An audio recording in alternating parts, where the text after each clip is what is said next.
Et bim, what's up les amis, what's up, ici Nono. J'espère que vous allez bien les amis. Ça fait un petit moment qu'on s'est pas vu. En tout cas, je suis très content de vous retrouver. Ok, on va pas trop traîner. On va tout de suite se diriger sur la revue. On a pas mal de choses à parler. On va parler aujourd'hui du nouveau kit Drag Max de chez Vopou, qui est sorti en édition limitée, qu'on trouve déjà en France. J'ai entendu à certains endroits qu'effectivement, on savait pas si ça allait sortir en France. C'est sorti en France. On le trouve à certains endroits. C'est une édition limitée, donc voilà. Après je vais revenir dessus, voilà, je vais vous dire exactement vraiment ce que j'en pense, ok. Donc on va parler de ça, on va parler aussi de deux petits jus, on va parler de ça, donc on va parler du Grabstar des Clous de Flolo, deux jus à Lolo, puisqu'en fait on va utiliser deux atos différents, un reconstructible et un en MTL, pour vraiment faire la comparaison sur ce kit. Et on va parler du Red Light qui sera bien sûr un mélange de fruits rouges plutôt très sympa. Enfin on va revenir dessus, ok. Toujours des clous de flot bien sûr, ok. Alors c'est parti, je vais vous montrer ça. Donc c'est ça le petit kit que je vais vous montrer. Voilà la boîte, elle se présente comme ça. Franchement c'est la boîte est super clean, c'est vraiment sympa. C'est une boîte en carton classique, ça s'ouvre là, hop, boum. Voilà, et à l'intérieur on a vraiment tout ça. Il manque bien sûr en haut l'ATO MTL puisque je l'utilise tout simplement. Voilà, on va faire le descriptif tout entier ensemble. Voilà, je vous montre ça vite fait comme ça. Après, bien sûr, je vous fais un gros plan, ok. D'ailleurs, je vais vous faire tout de suite. Boum, hop là, et voilà. Donc voilà. Donc ce petit kit plutôt sympa. On est sur une box double AQ 1850, ok. En tout cas, le packaging est vraiment sympa. Alors, on va se l'ouvrir et on va déjà essayer de détailler un petit peu ça, ok. Alors à l'intérieur, on a bien sûr la box qui est à l'intérieur. Moi, je l'ai remis dedans pour montrer un petit peu la boîte. Voilà, bon, c'est classique, hein, c'est une boîte, tout ce qui est plus classique. À l'intérieur de la boîte, hop, est-ce que là vous allez le voir? Oui. Alors à l'intérieur de la boîte, on a un pod en 4,5 ml sur la box, ok. On a deux résistances, la VM6, c'est toujours les résistances PNP, hein, la VM6 et la VM5, une de 0,15 et une de 0,2. Chargeur, bien sûr, un câble USB type C, puisque cette box a une charge rapide, donc ça c'est vraiment cool aussi, ok. Sur le côté, on aura les petits picots. Voilà, bon, après, rien de spécial. Moi, j'ai reçu la version Galaxy Blue et ça existe en 5 coloris, ok. En ce moment, chez Vopou, on fait vraiment du super matos. Moi, j'aime beaucoup ce qu'ils font. Alors, on a un nombre incalculable de résistances. Je vais vous montrer vite fait comme ça. C'est pas facile avec la cam. Vous voyez l'impédance des résistances. Voilà. Pour ceux qui voudraient jeter un œil après. Voilà. Comme ça, vous les avez toutes. Alors, on a vraiment beaucoup de résistance dans ce kit. On a une résistance en 1.2, bien sûr. Les PNP, c'est les TR1, qui est principalement dédié pour le MTL. Ok. Très clairement, à l'intérieur, c'est un petit fil résistif. Hein, donc, on n'est pas du tout sur du mesh. Ok. Après, on a une 0.8, une 0.6, une 0.45, bien sûr, qui doit être obligatoirement en mesh, je pense. Une 0.15, une 0.2. Une 0.3 et un plateau RBA. Alors en fait là elles sont inversées. La 0.3 elle est ici, la 0.3 est là et le plateau RBA est là. Ok. Avec ils nous fournissent, on va regarder en dessous. Alors c'est pour ça que je voulais vous montrer ça comme ça parce qu'en fait c'est collé sur la plaque. Et si jamais je tire trop fort, regardez, hop, tout tombe. D'ailleurs Obi il l'a fait tomber sur son live. Il était en train de présenter, tout s'est pété la gueule. Donc c'est une vraie galère à remettre. Donc ça m'est arrivé aussi. Hein. Donc n'y rigolons pas trop. Donc à l'intérieur, il y a aussi une petite résistance supplémentaire que moi j'avais mis de côté. On a à l'intérieur de ça, on avait un petit coil que j'ai installé sur le plateau reconstructible que je vous montrais sur le pod reconstructible. Je trouve ça génial d'ailleurs ce truc, c'est vraiment un truc de fou, c'est vraiment génial. Donc à l'intérieur, on a deux petites vis de poste, une petite clé bien sûr à laine, un petit bout de coton que je n'ai pas utilisé puisque j'avais mon bacon. Et à l'intérieur, là on a bien sûr un nombre de spares impeccable pour tourner les coils parfaitement pour mettre effectivement sur le plateau RBA, ok. Donc sur le plateau RBA, franchement on va revenir dessus, c'est très petit, j'aime pas trop ce genre de plateau, mais voilà, il y en a peut-être qui aiment, donc franchement, enfin en tout cas ça fonctionne aussi, hein, mais je trouve que ça restreint la vape, ok. Donc à l'intérieur on a ce petit pod en premier, voilà, on a celui-ci à l'intérieur. Donc on a une contenance de 2 ml, moi j'ai la résistance d'1.2 avec le Red Light de Lolo, voilà. Ok, on va en reparler après. Ici, on a un pod de 4,5 ml, plutôt classique, hein, ce qu'on retrouve un petit peu partout en ce moment sur beaucoup de matériel de chez Vopou. Là, c'est vrai, ça fonctionne très bien. On a très rarement des petits sointements. Voilà, ça peut venir. En général, ça vient plus du joint de la résistance que du pod. Hein, voilà. Et on a ce super truc, c'est carrément un pod RTA. Alors ça c'est vraiment, je trouve ça terrible. Donc c'est exactement pareil, hein, puisque c'est aimanté.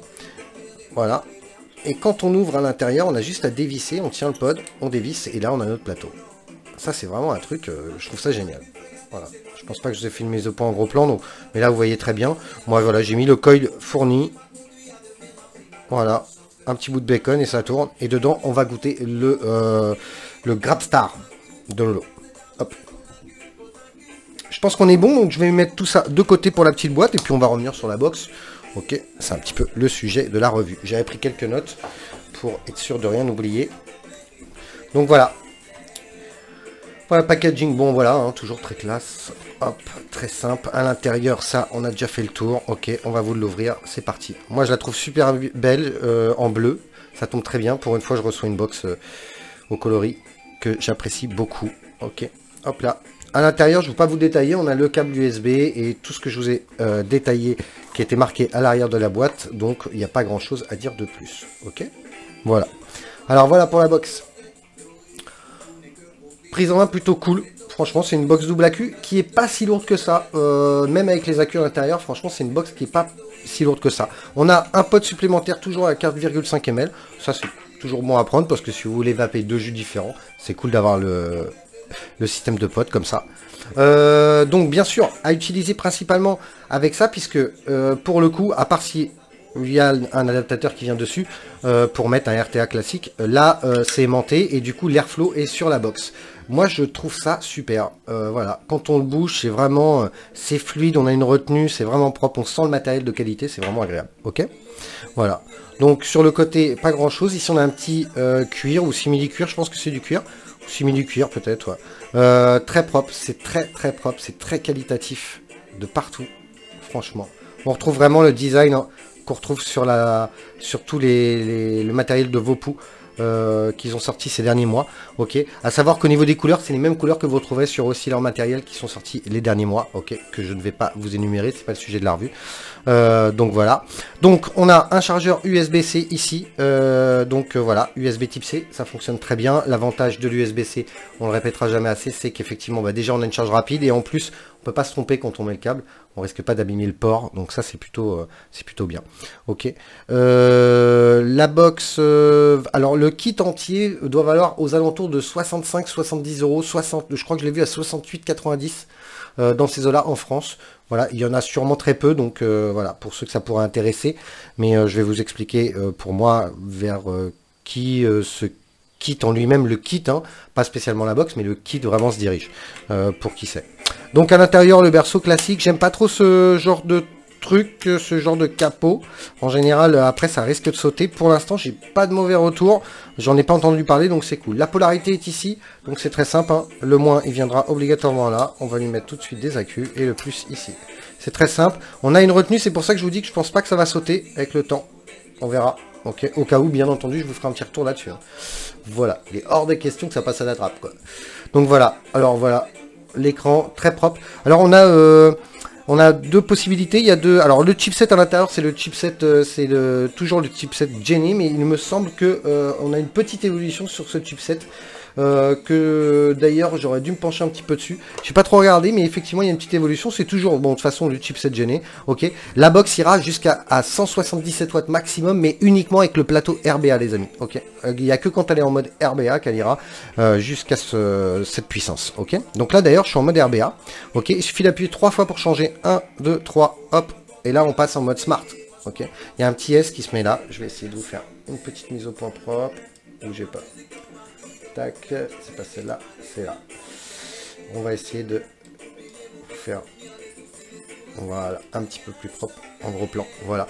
Alors là, vous voyez, là je suis en mode smart. On a ici l'indicateur de puff que j'ai remis à 0, justement pour vous montrer. En haut, vous aurez bien sûr la charge de vos accus, le petit logo de drag qui est plutôt sympa. Ok, c'est éclairé en jaune, donc là ça se voit bien. Je vais passer en mode RBA pour vous montrer. 1, 2, 3, hop. Voilà. On passe en mode RBA et en fait, du coup, la couleur change, elle passe en bleu. C'est un petit peu les deux couleurs du thème d'ailleurs. Quand on va changer de thème, vous allez voir, on peut changer la couleur du thème. Hein. Le temps, le nombre de secondes, que bon, voilà, ça j'en ai déjà, je trouve pas l'utilité. Et l'impédance de la résistance qui est ici et le voltage qui est juste ici. Ok, donc voilà. On va se remettre en mode smart. Voilà. Alors, si on fait, je vais vous montrer, hein, si vous faites plus et moins en même temps, d'accord, vous laissez appuyer, tac, là il vous demande de choisir, il y a le thème, alors on a un thème, Iron ou Core, on va se mettre sur le Core, puisque le Iron on l'a vu, on laisse son doigt appuyer sur Fire, boum, et on passe, du coup, dans l'autre sens, ok, avec un thème qui est jaune, voilà. Donc c'est propre, pareil si vous mettez en mode RBA, voilà, hop, il passe en RBA, mais toujours dans ce sens-là. Voilà. Pour le coup, je trouve que ce thème-là est plus joli, je trouve, mais du coup, dans ce sens-là, ça me perturbe, moi. Donc, voilà. Donc, en général, c'est vrai que j'utilise principalement l'autre. Voilà. L'Iron. Après, c'est propre à chacun, hein, bien sûr, comme d'habitude. Hein. Ok. Alors, si vous faites moins plus Fire, vous laissez appuyer, tac, vous mettez le compteur de puff à 0 automatiquement. Ok. Si vous faites plus et Fire, hop, vous loquez la box. Ok. Il y a un petit cadenas qui s'affiche ici. Hop. Voilà. Je pense que là on a fait le tour, ok. Elle est plutôt très simple. Au niveau du poids, je ne l'ai pas pesé. Je la trouve pas lourde, même avec les accus, je vous l'ai déjà dit. Franchement, c'est une box qui est vraiment agréable. Hop, on va y mettre le petit pod. Tac, avec la petite résistance en 1.2. Alors, elle est, là, elle est notée à 1.40. Donc là, il me préconise 12 watts. Voilà. En fait, dès que vous allez mettre un atto dessus, je vais vous montrer d'ailleurs. Si vous mettez par exemple le RBA dessus, boum. Ok, là il indique qu'effectivement avec la résistance 35 watts c'est bien. Donc on va se remettre avec le pod, boum, là il préconise 12 watts. Ok, donc ça marche direct. Vu qu'on est sur du MTL, moi je vais fermer vraiment les airflows. Ok, vraiment comme ça, vous voyez, pour voir. Moi je le trouve déjà, même comme ça, quand même relativement aérien. Pour le remplissage, je vous ai pas montré, mais je pense que c'est... Tout le monde le connaît, ça se passe juste en dessous, hein. On a juste à lever la petite languette. Bien sûr, une fois que vous avez inséré la résistance dans le pod, ok, puisqu'en fait la résistance, il suffit, hop, de la plugger à l'intérieur de ce trou là. Il y a juste à l'enfoncer. On sent bien la retenue d'ailleurs des joints quand on le fait. Et quand vous voulez le remplir, vous avez juste à ouvrir ici. Voilà, vous ouvrez comme un système de pod, hein. C'est vraiment un pod le truc, hein. Voilà. Moi, j'ai pas eu de fuite jusque là, donc voilà. Là, je trouve que même comme ça, c'est encore hyper aérien, quoi. C'est vraiment... faut vraiment laisser un tout petit trou, quoi. Ça reste quand même aérien. Même avec les airflows fermés, on a quand même de l'air qui passe. Hein.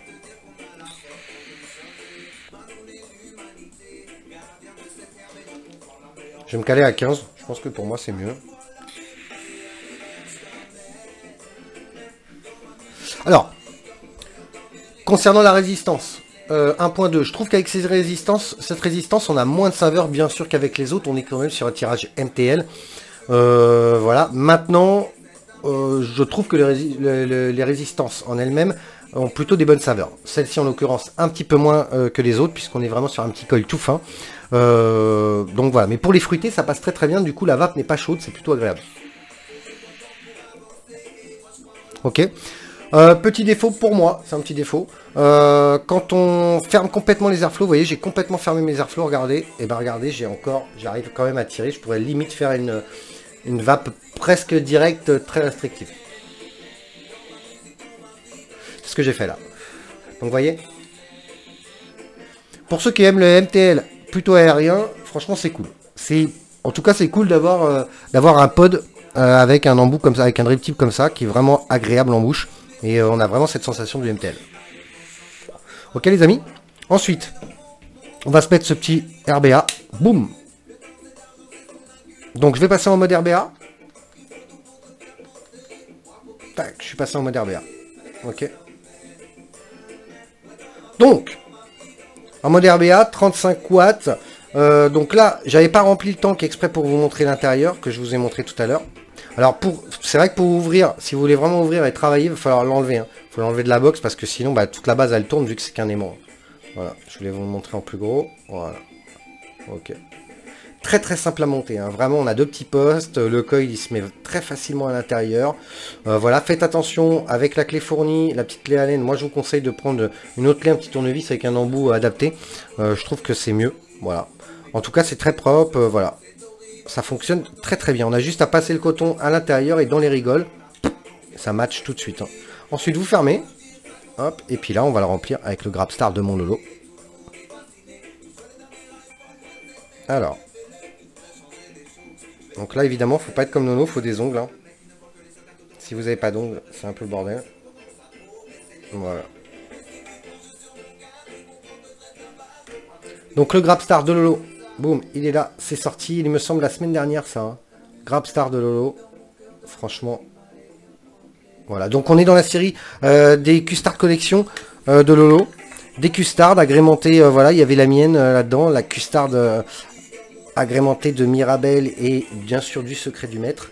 Pour le pod, vous avez vu, hop, on lève la languette, on a juste à remplir. Je trouve ça super design, moi. Ils ont bien fait de le faire transparent comme ça, c'est génial. On a l'impression d'avoir un Trinity. Voilà, sauf qu'on voit pas le coil, bien entendu, mais c'est plutôt sympa, quoi. Hop. Donc là, on peut ouvrir un peu les airflows. Moi, je les ouvre pas encore plus. Je vous dis, c'est vraiment aérien comme truc. Hein. Voilà. 35 watts. Je vais faire un petit test pour vous.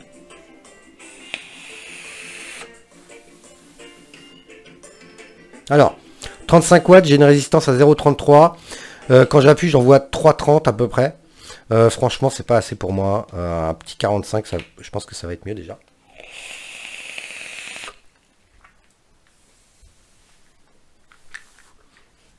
Alors ça c'est vraiment cool. Franchement, franchement ce pod RBA c'est vraiment de la tuerie. Ça c'est même en bouche il est hyper agréable.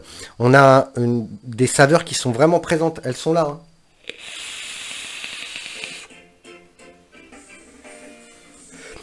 Alors c'est du plastique. Faites attention bien sûr si vous faites tomber, pour ceux qui vont vraiment acquérir ce modèle, si vous le faites tomber vous risquez vraiment de l'abîmer, du coup là bon bah pour le coup il sera mort. Maintenant je pense pas que le plateau en lui-même vaille vraiment très cher, en général c'est pas très cher ce genre de truc, donc voilà, mais en tout cas ça match super bien, on a vraiment des très très bonnes saveurs. Je suis à 45, je pourrais même monter encore. Hein.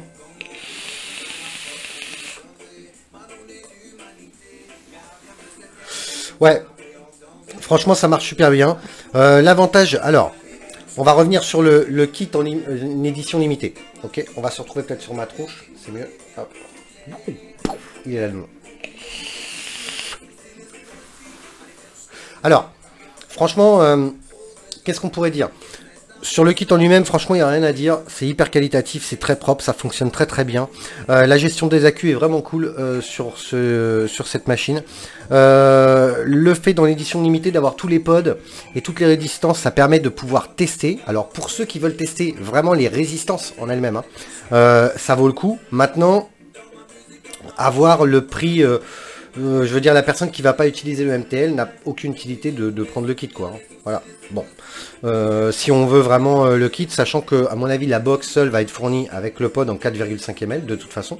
J'ai pas vérifié, mais je pense que c'est normal, hein. Ou toute seule.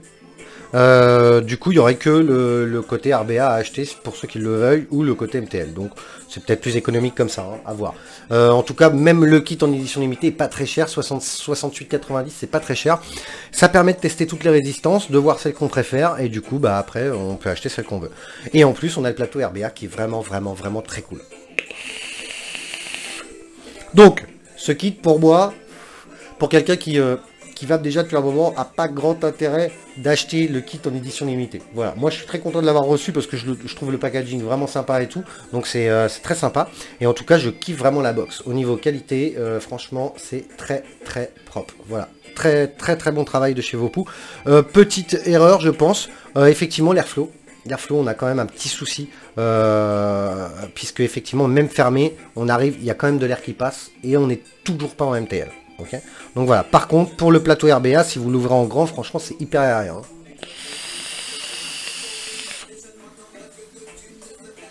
Et alors, ça vape, mais ça vape sévère. Hein. Donc voilà, les amis. Je pense que pour ce petit kit de chez Vopou, c'est terminé. Cette Drag Max, franchement, très qualitatif. N'hésitez pas, franchement, n'hésitez pas. Petite trappe à cul, si vraiment j'ai un problème, je reviendrai dessus. Mais franchement, ça fonctionne très bien et j'en suis très, très, très content. Ok? Alors... On va prendre 2 petites secondes pour parler des jus quand même de mon lot. Je vais recaler vite fait le pod. Hop, voilà. Alors, on va parler d'abord du fameux Red Light de Lolo. J'adore l'image, je la trouve très belle. Ok, alors le Red Light, tout simplement, on est sur un liquide que je vous dise pas de bêtises, en 80 VG, donc 80-20. 80 VG et 20 propylène. Moi, bien sûr, j'ai mis un booster dedans pour le faire en 3. Ok. Je l'ai testé en MTL et je l'ai testé en reconstructible, en inhalation directe. Personnellement, je le préfère en MTL. Je trouve que les fruités comme ça, on les dénature trop quand on est vraiment sur des gros wattages. Ok, ça c'est mon avis, c'est propre à chacun, hein, bien sûr. Donc voilà, on a vraiment un mélange de fruits rouges, je dirais. Moi j'ai une dominance quand même sur la fraise. J'ai une petite dominance sur la fraise, voilà. On sent bien le côté, la mûre. Il y a vraiment pas mal de fruits rouges là-dedans. C'est très très bon, très agréable. Le côté végé est vraiment cool. C'est vraiment doux pour la gorge. C'est vraiment très sympa. Moi j'aime beaucoup. C'est toujours dosé comme Lolo, hein, comme d'habitude. Voilà. Enfin en tout cas c'est très très très bon. Et il me semble, si je dis pas de bêtises, Lolo viendra sur la revue pour le préciser. Et c'est un liquide sans sucralose, il me semble. Ok. Donc voilà. Bon, Lolo retravaille ses recettes justement pour aller avec la TPD2. Voilà. Maintenant, on va parler de ce Q-Star Collection, le Grabstar. Ça, c'était un truc qui était hyper attendu, parce que le raisin, ça fait un petit carton. Et franchement, hop, on va monter. Franchement, j'aime pas trop le raisin dans des fruités. Franchement, j'aime pas trop. Voilà, Jolly Jumper, calme-toi. Non. 48, c'est bien. Bah alors là, je retrouve vraiment la custard de Lolo, cette note de custard il n'y a que lui qui a ça. Ok, on est vraiment sur une custard très particulière à Lolo. Le côté crémeux est bien présent, mais pas non, on n'est pas du tout sur des custards écœurantes. C'est très très bon. Et alors là, franchement, le côté raisin, c'est vraiment bien joué Lolo. On a vraiment cette petite note de raisin qui est vraiment, on l'a bien en bouche. D'ailleurs, c'est ce qu'on garde. En premier lieu, vous allez prendre la custarde et après, on se retrouve vraiment avec cette note de raisin qui est bien présente. Ça en fait un liquide gourmand, pas écœurant, hyper agréable. Voilà, comme d'habitude, Lolo, franchement, les deux, voilà. Très très bon, très très bon. Bravo mon Lolo. Ok. Voilà les amis, cette revue sur ce Kidran Max et les clous de Lolo est terminée. Bah écoutez, je vous dis à très bientôt pour les prochaines revues. J'ai pas mal de surprises aussi. Ok. Donc voilà, je vous dis à très bientôt pour une prochaine revue. Et en attendant, bah, je vous souhaite une agréable soirée. Ok. Et paf!